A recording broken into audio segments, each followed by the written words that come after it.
This episode entitled Conflict Resolution, a classic psychological study. The Robber's Cave.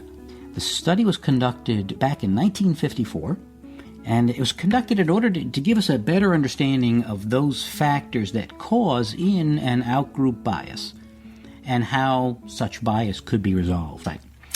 Okay, here we are in 1954. We're at a summer camp at the Robber's Cave State Park in Oklahoma. Now, as I said, there were 3 weeks to this study. And we'll get to some of the ethical implications here because no one was told before the study that the study was going on. Nor were they told that after the study that it went on. So we'll get into that in just a second. Well, actually, at the end of this. So the first week, the two boys, the groups of boys, the 22, were split up into two groups. And so the first week, they were split up and separated far enough that they didn't really know where the other group was. So the purpose of the first week was to just get a sense of the boys having a group feeling. So for this part of the study, the boys were carefully observed.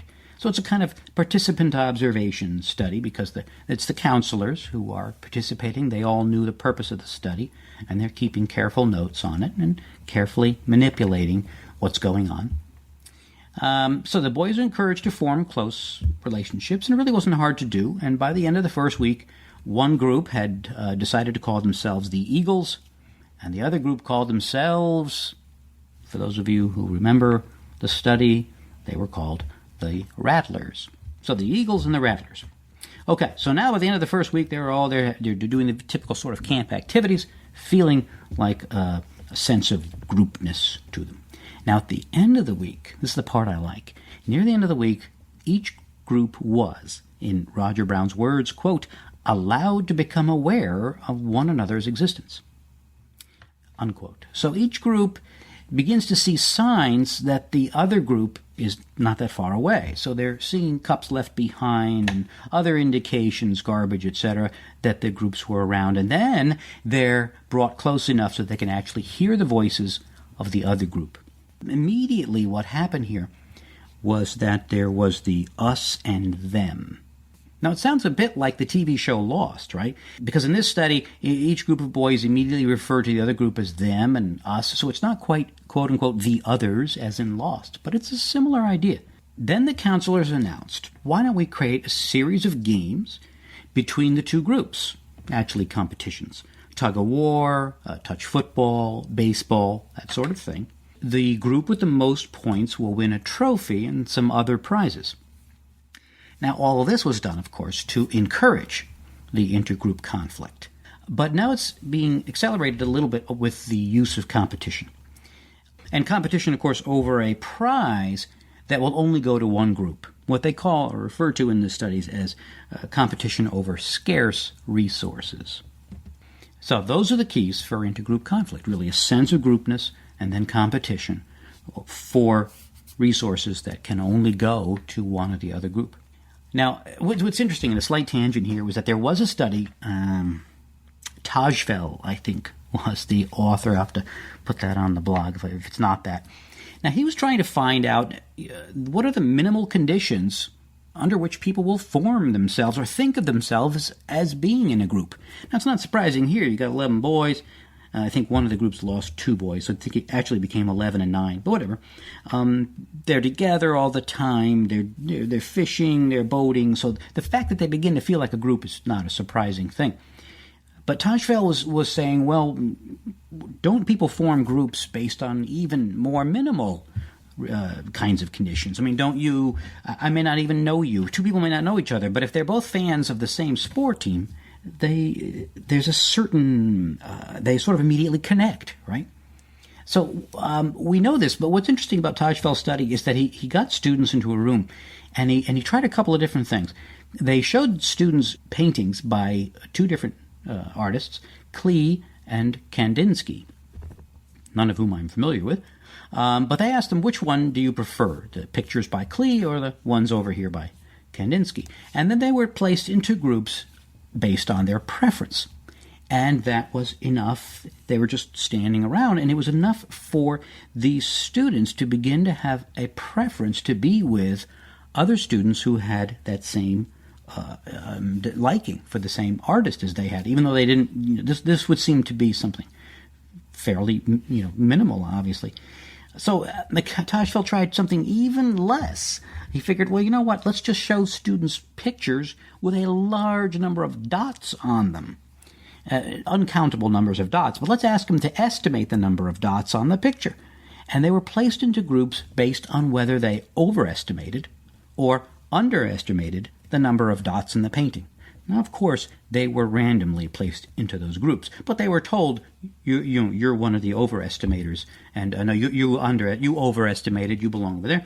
You underestimated, you're right over there. And wouldn't you know, that was enough to get students to have a sense of out-group bias, right? So they were saying good things about themselves, negative things about the other people. I mean, can you imagine saying something like, you're an overestimator, that's crazy. I mean, how can you be, what do you say about someone who overestimates dots? How do you put them down? I don't know. I have to get some more details on that study. A very interesting study, but again, it shows that we place ourselves into groups very easily. And we have a very powerful desire to feel good about our group identity.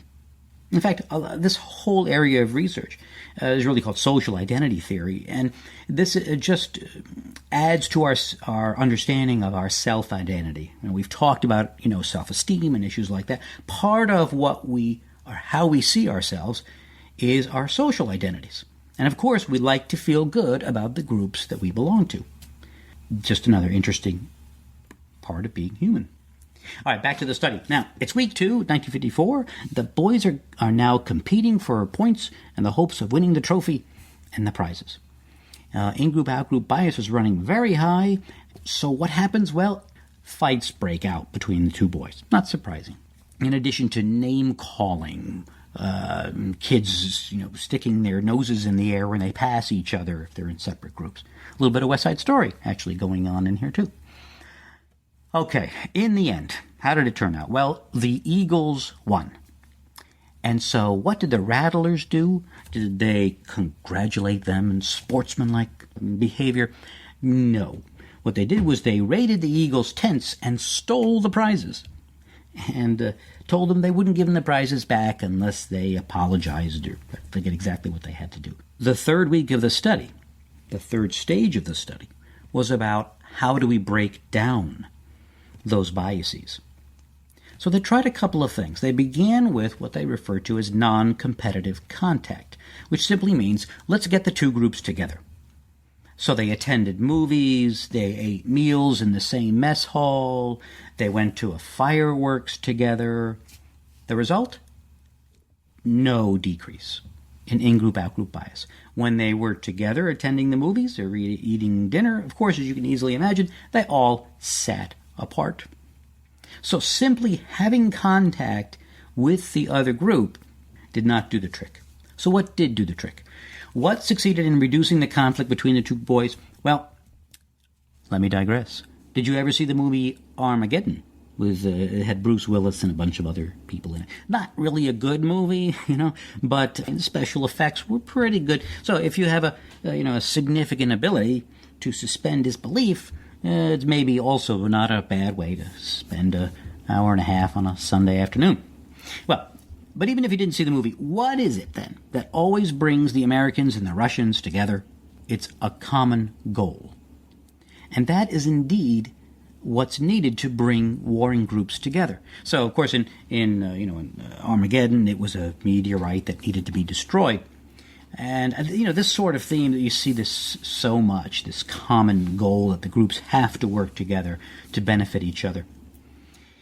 So, they tried a number of different activities in which the boys had to work together, but the one that really did the trick is that it just so happened that the bus, that they were taking a drive to a lake.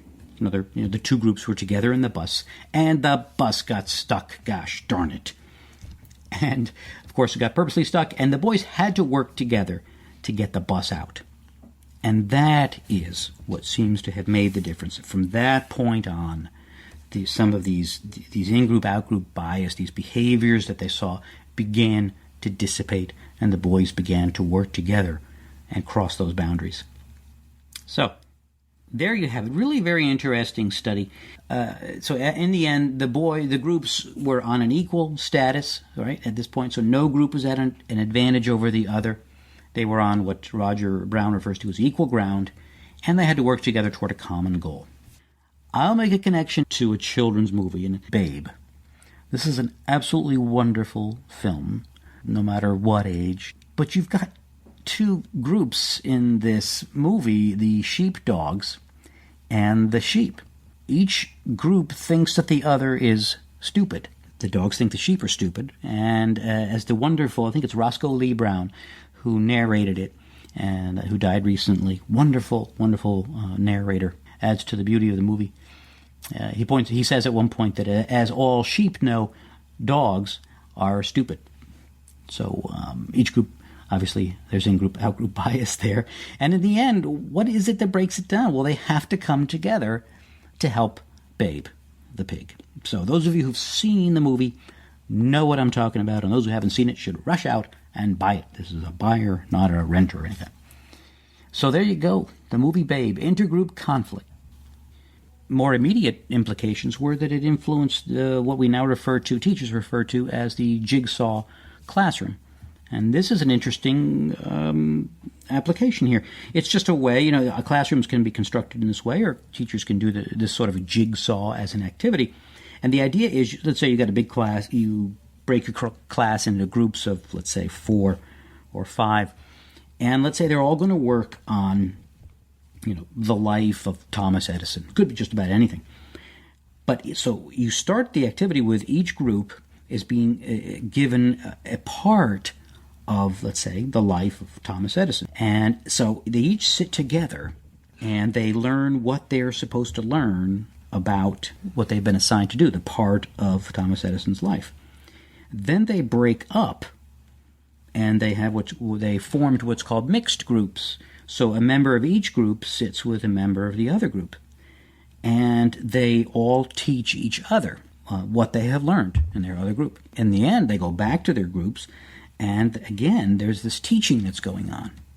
So it's a fascinating way to get interdependence, and that's another key here. There's a test at the end, and each person in the group is depending on every other person to teach them what they need to know about the topic at hand.